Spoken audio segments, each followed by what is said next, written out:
Ikaw ang hiling sa ating Ama, ikaw lang ang ibigin tuwi na handang magtiis at maghintay at sa tamang panahon basbas at ibigay umaasang tiringgin. Ikaw at ako'y pagbubuklurin, tayong dalawa sa harap ng Ama magiging isa.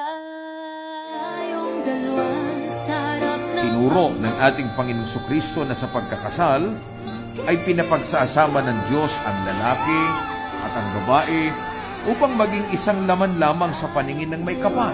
Sa harap ng Ama